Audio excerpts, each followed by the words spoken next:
lagi berkunjung ke rumah Mas Topik guys. Ini kandangnya Mas Topik ini. Dia bestseller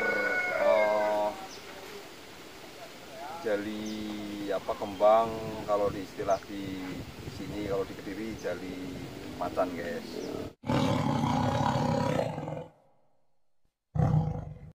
Kita nanti akan mengoprak-abrik kandangnya Mas Topik ini guys. Ini sekaligus reseller juga ini apa kameramen. Oke. Rangkep guys. Ini kandangnya guys. Ini nanti kita lihat nih kandangnya ini. Ini ada king cobranya di dalam guys. King cobranya. Ini kancing lagi ya? Kalau Cakep banget, kuning nih guys ini.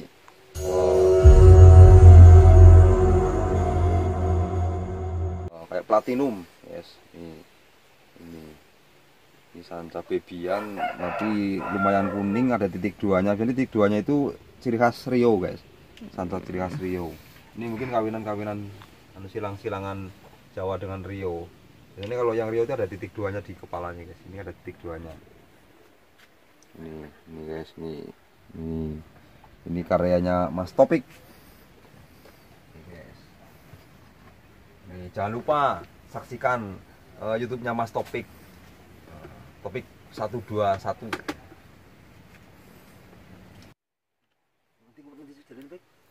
konyol. Kuniosoma guys. Kuniosomanya tinggal satu. Short. Lorok nang belakang anak sing. Sampai sini bagi ya. Ya. Terus yang rek Jali ge. berkembang. Kita telur rek. Oh, ini telurnya guys, ini telurnya mantap. Ini telur. Ini telur apa gebek? Konyol. Oh, ini telur gonyanya guys. Ini lumayan ini. Ini satu indukan ya, baik. 1, 2, 3, 4, 5, 10. Iya. 10 telur guys ini. Wah, ini kalau 25.000 kali 10 udah jelas harganya guys. Inilah teman-teman kita nanti yang memang saya harapkan bisa breeding begini guys. Jadi nggak sekedar melihara ular, tapi bisa mengembangkan ke breeding ke depannya guys. Jadi ada keuntungan. Jadi nggak sekedar melihara, tapi mereka harus kreatif breeding, nanti syukur-syukur bisa mengawinkan yang jenis albino guys, yang harganya luar biasa. Dan yang beli itu nggak orang Indonesia saja, Australia, Jepang, Hong Kong, Korea itu guys. Nanti kalau yang sudah bisa bikin yang albino, ini kan masih normalan karena pemula guys. Kita harap teman-teman itu bisa nanti bisa mengembangkan yang albino. Kita bisa pasarannya keluar biasa guys. Harus sudah kadung hobi dengan ular, kita biar nggak tanggung-tanggung harus berani berkreasi, berani bersaing dengan teman-teman reptiler di luar negeri guys. Indonesia nggak boleh ketinggalan. Indonesia itu tempatnya reptil tapi nggak bisa mengembangkan gitu loh. Kadang-kadang kita harus berkreatif, bisa mengembangkan reptil-reptil Indonesia. Kita bisa mengawinkan silang-silangkan kayak retik mulu, kita kawinan dengan retik Normal mungkin. dengan retik normal lah ya Pak. Di jenis Santa Molu dengan retik itu kita kawinkan, nanti ya hasilnya tiger guys. Dengan kalau yang Santa Kalimantan itu kalau dikawinkan dengan Santa Jawa itu nanti platinum guys. Anaknya platinum. Itu kita harus ngerti biar kita bisa berkembang ke depannya. Nggak sekedar kita melihara tapi bisa menyilang-nyilang reptil kita guys, bisa biar hasilnya lebih bagus guys. Mantap ini. Konyol silver juga mas. Dalam nih. Campur ya. Ya. Lagi ngumpet. Paling pakai hook ya, ya. Ambilnya pakai hook apa? Belum ada. Oh, belum ada hook. Wah, berarti hebat nih. Mas Topik ini hebat, guys. Nggak ada hook di sini, jadi megangnya pakai tangan, guys. Wah, berarti hebat. Kalau nggak biasa ini, baru bahaya ini. Ini Mas Topik betul-betul hebat ini. Tanpa hook bisa megang poros. Ini paling ambilnya nanti.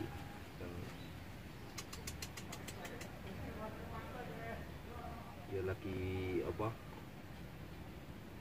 melingkar guys. Makanya ini kelaparan ini. Ini cara ngambilnya pakai kain guys, biar agak dikit. Wing, wing.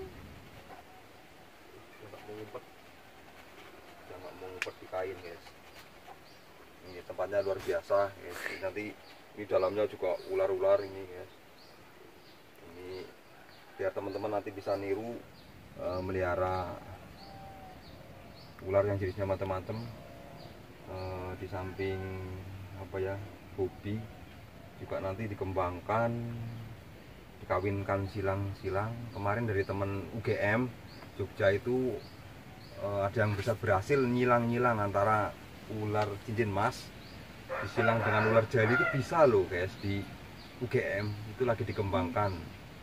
Itu nanti bentuk anunya lucu, anunya hasil F1 nya F2 nya nanti bisa bentuknya lucu guys.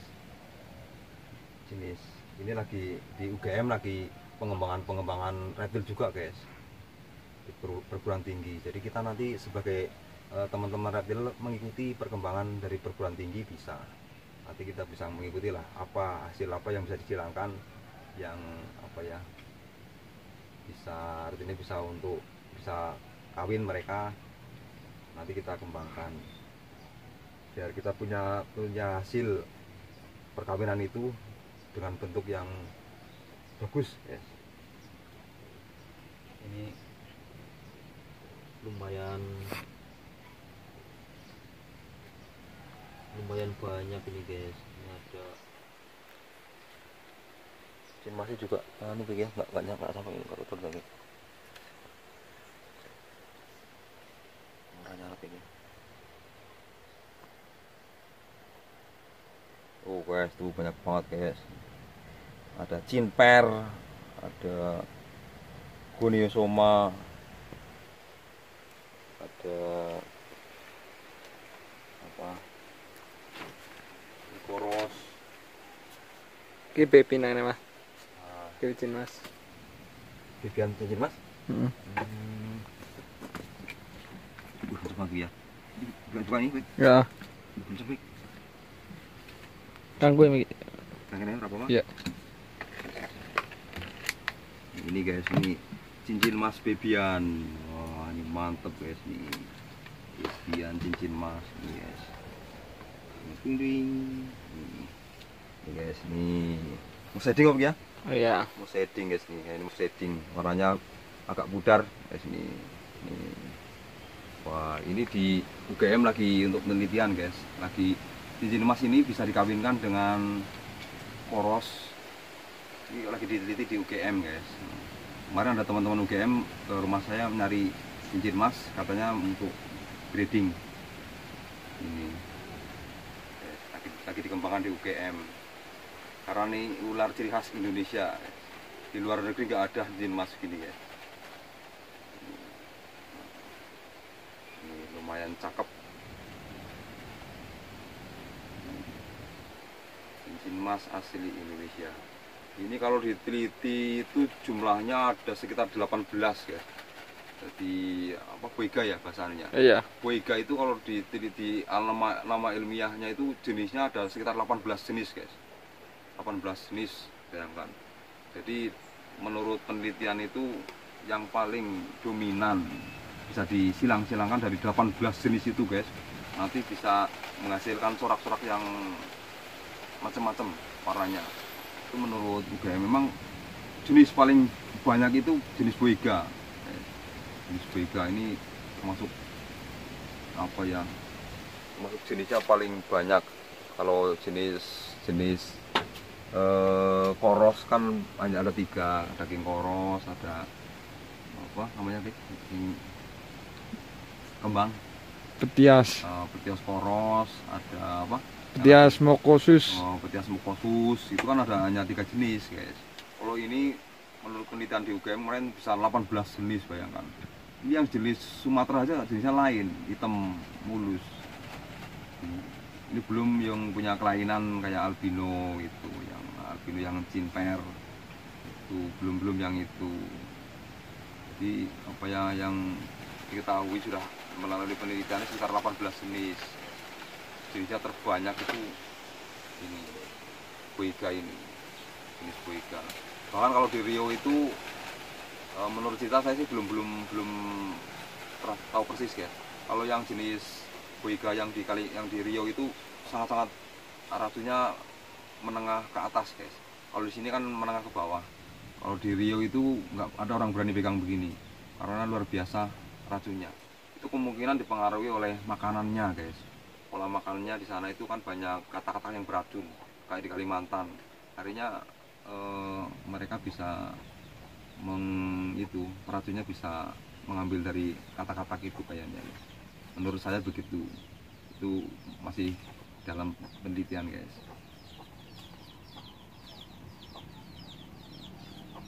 Ini guys, cakep banget nih. Cakep banget tuh. Jinak itu ya. Oh ini jinak ini jinak. Ini hasil karyanya Mas Topik ini guys. Jangan lupa di like, subscribe ini YouTube-nya Mas Topik guys ini.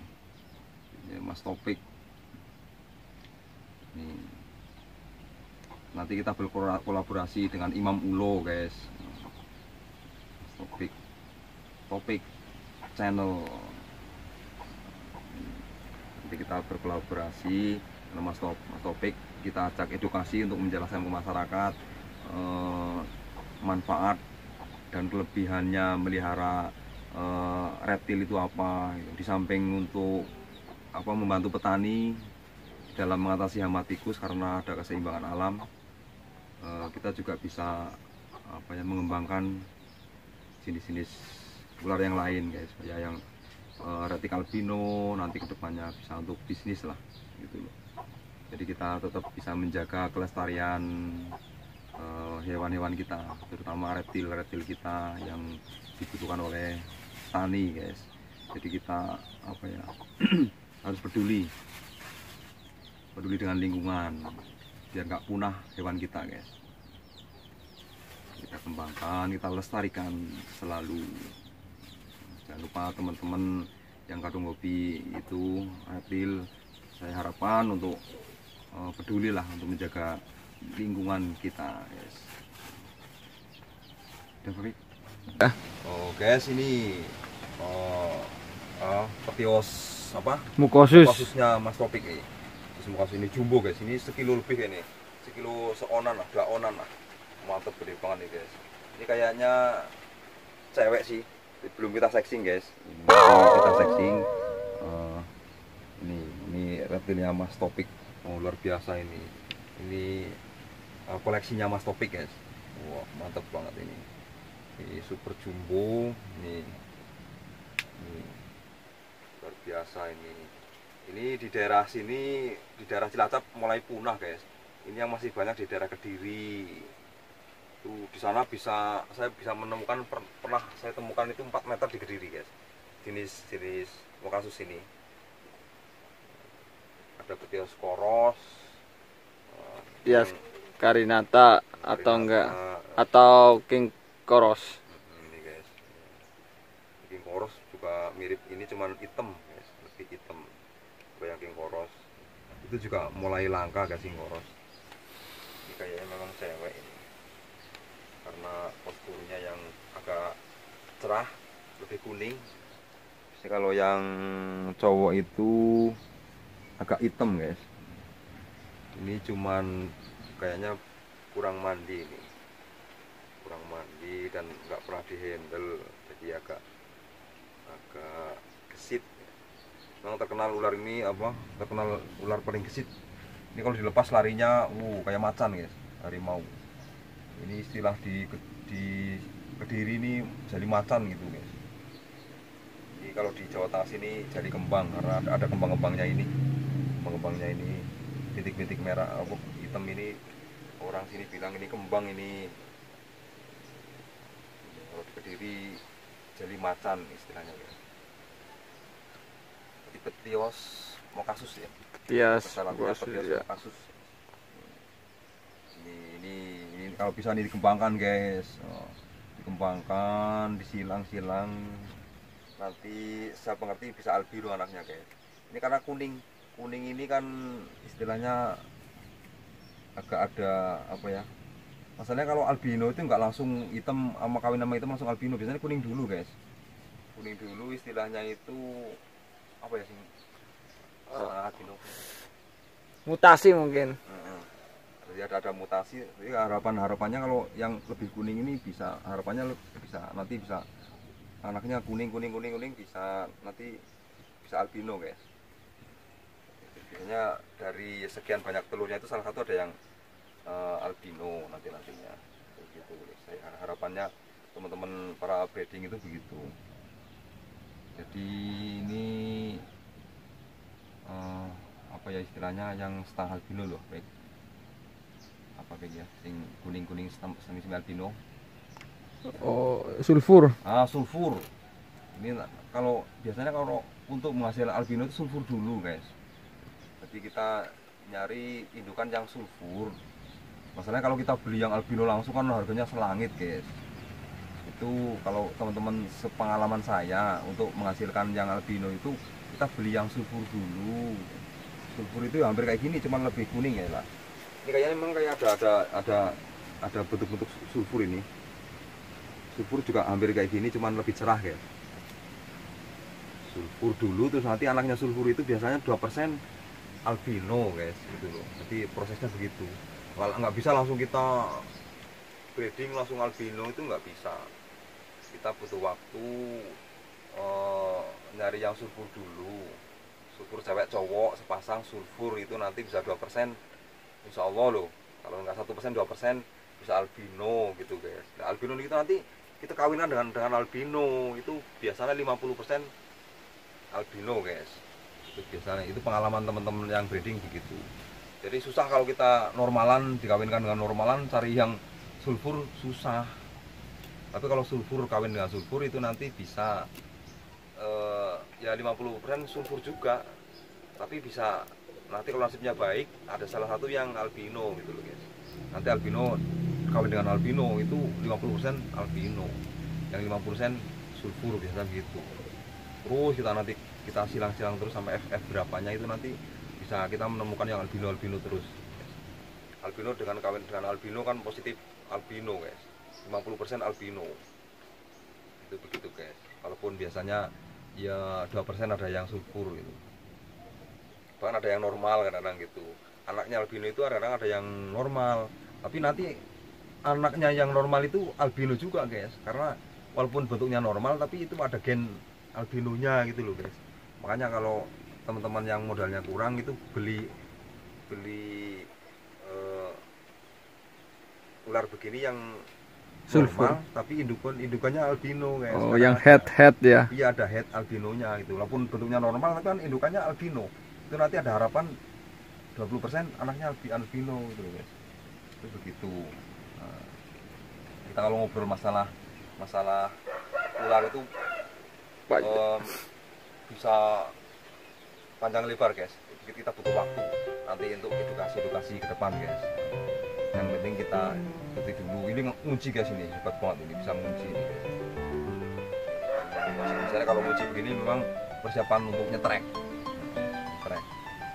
Jadi kita kalau pegang ular begini harus dengan kesabaran dan dengan hati yang lembut guys. Maksudnya ular itu sensitif.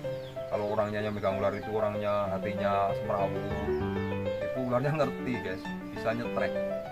Ini liar guys, ini liar ini guys.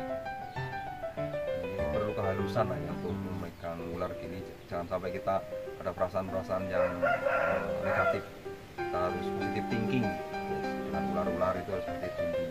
Seandainya nanti nyetreknya pun nyetrek enggak, karena mereka terasa terancam guys. Kalau sudah kenal akrab dengan kita nanti akan jinak juga ular kayak gini, akan mengenal kita lebih akrab gitu. Itulah di samping kita breeding dan sebagainya, jadi kita ngerti ilmu hati guys. Hati yang baik akan dibalas dengan kebaikan juga. Keikhlasan dan sebagainya itu penting untuk kita tanaman ke teman-teman. Jadi kita nggak usah berprasangka buruk dengan orang-orang lain, itu nggak usah kita hilangkan guys. Itu nanti kita efeknya ke kita sendiri kalau kita sampai berprasangka buruk dengan orang lain.